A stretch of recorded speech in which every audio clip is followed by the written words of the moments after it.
Velerin and Shiro, two names built on a stage of nothingness that came together and forged one of the strongest empires in the history of Eltham. However, like all stories, there is a beginning, and today I'm going to take you on a journey of how Velerin, from the origins of a small nation in central Eltham, rose to become the powerhouse it is today under the Shiro Empire. What makes the story of Velerin unique is that it wasn't built on a group of settlers or warmongers. Rather, it was intellectual minds from across Eltham with varying backgrounds and allegiances. From the inner council of the Iraqi Imperium to the prime ministry of the Zamots Union and the incredible fighters of Goonguard, key members of these organizations allowed for the idea of Velerin to be created. Following the collapse of the Iraqi Imperium, Eltham found itself entering in a state of political turmoil never before seen. However, with political turmoil rose opportunity, and thus the great minds of this collection set their sight outwards in aspiration of a new nation. After weeks of patiently navigating Eltham's turmoil, they eventually settled on the name of Velerin and purchased land in the southeast region of Skjoldbredir from Rodenbroek. On April 18th, the Imperial Synod of Velerin was officially formed, marking the beginning of their history. The Imperial Synod of Velerin decided to adopt a diarchy model. Imperius, well-known monopoly man and geopolitical expert, and Blake, former Prime Minister of the Zamots Union, were both sworn in as the two rulers of the nation. To celebrate the creation of Velerin, they adopted a national flag to commemorate their successes. After 2 months of consolidating the country and building up Velerin's status as a nation, they were awarded the opportunity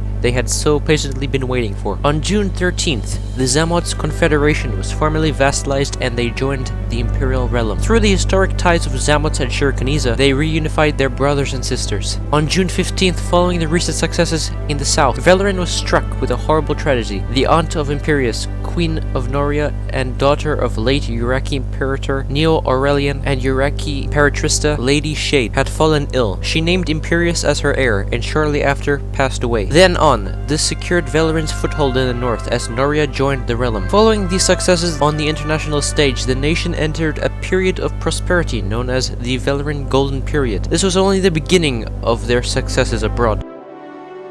During the Velerin Golden Period, they saw a level of engagement on the world stage never before seen. Nations abroad were starting to take notes and observe from a distance, carefully navigating their rapidly expanding neighbor. However, this was later followed with even more successes. On June 29th, the High Jarldom of Skjoldbredir was formally vassalized by Velerin, further cementing the ties of the local populations. For the first time in months, Skjoldbredir was again unified. During the remains of June, they would see innovation and activity rise in an all-time high as Velerin's architects worked tirelessly on the Imperial Capitol building. This structure would come to be the largest singular building on Eltham, costing upwards of 500,000 coins and another 1 month of manual labor. This building would stand as a demonstration of the incredible feats Velerin was reaching. Not only was it expanding faster than any other community, but it was also accomplishing larger and more breathtaking builds than any known player base. This would last for only so long as the skies turned red in anticipation for upcoming bloodshed. With Velerin's successes on the world stage becoming more and more evident, it wouldn't be long until they were drawn into a conflict. This time would come after receiving a telegram from Imperius' cousin of Drafonaris, the Lemur King, who had long ago fled to Sylvania from his ancient homeland. He had recently come home to Gardenia, ancient homeland of the Lemurians, and after seeing the corruptness of the government and their inactivity, he decided to rally the natives in an uprising. On July 2nd, the Lemur-Gardenian War officially began. Imperius and Blake, under the banners of Velerin, joined the war in support of the Lemur King. Weeks spent in preparations of the upcoming battle, ready to spill every ounce of blood needed to bring these lands back to their rightful leaders. After a fierce battle fought against the forces of Gardenia,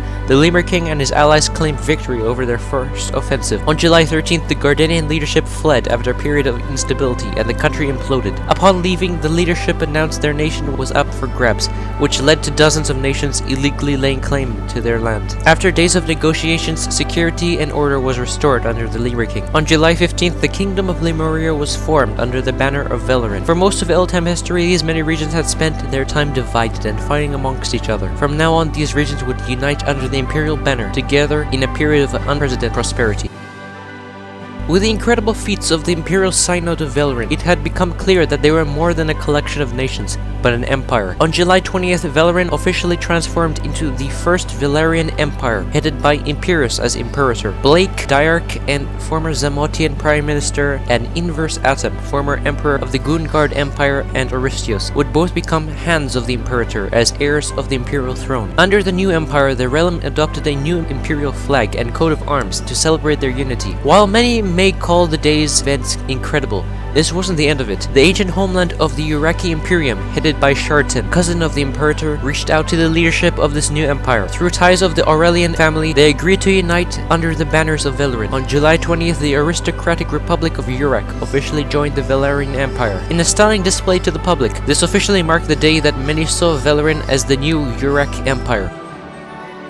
With the rise of global tensions between Eltam and the Vulperium, the great powers knew a war was imminent. Following this, the nations of the Valerian Empire, Sylvania, Ryuna, Skalding, and the USSE came together to discuss possible countermeasures. In order to combat future instability and provide safety amongst each other, they agreed unanimously to establish a collective alliance. On August 4th, the Eltam Alliance was officially formed, consisting of the Valerian Empire, Skalding, Sylvania, and the Union. Their goal was to provide safety and security to the world, starting with the Vulperium. This alliance would go on to bolster Velerin on the world stage and would allow for them to construct talks on integrating Mosir Samari. The leaders of Mosir Samari, Erica and Antares, both saw the potential the realm offered and immediately opted to take part in a future of stability. On August 9th, Mosir Samari formally integrated into the Valerian Empire. It was with this that Velerin made the most important degree of its existence. Central Eltam was now unified under a common banner. Following the joining of Mosir Samari, tensions between the EA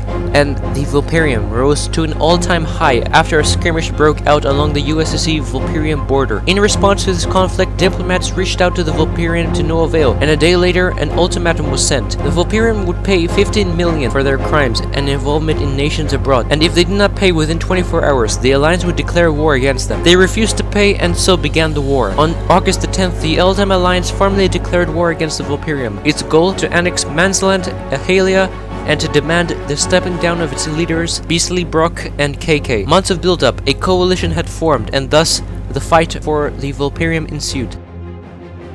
What many had seen coming for weeks had finally come at last. Most wars on Eltam heavily involve quick-paced combat maneuvers that led to an immediate victory, which heavily limits prolonged wars. However, for the first time, they saw the introduction of attrition warfare. The Vulperium and the Eltam Alliance were two of the wealthiest groups on Eltam, consisting of close to 100 million coins combined. Two immensely connected geopolitical bodies had built up extensive caches of military equipment, gear, potions, and militant connections. In a show of support, the Razuni Sultanate, a historic Zamotian partner, sent a telegram of support to the Valerian Empire. After extensive conversation between the Imperator of Velerin and the Sultan of Razuni, Malar, accompanied by his Grand Vizier, Indo, an agreement had been made. They wished to bless their forces in a battle by sending warriors, and in return joined the realm for a united, prosperous future. On August 11, the Razuni Sultanate formally joined the Valerian Empire. This reunited a historic region of the Zamots Union with their northern brothers. Now came the time of preparation and anticipation for the upcoming Vulperium EA war. After 4 weeks of brutal fighting in the Straits of Manzig, an eastern-based capital city of the Vulperium, the Eltam Alliance had come out on top. On September 23rd, the Eltam Alliance officially declared victory in the War of the Furries against the Vulperium. This war had come to be one of the most deadly and extensive conflicts in Eltam history, by far one of the most expensive and consisting of over half of the world's nations. The Eltam Alliance claimed Mansland Ahalia as well as 75 war kits and 2.2 million coins in war reparations. The nation that the leader had quoted as being impossible to invade had fallen. Thus on began a period of reconstruction as peace settled in.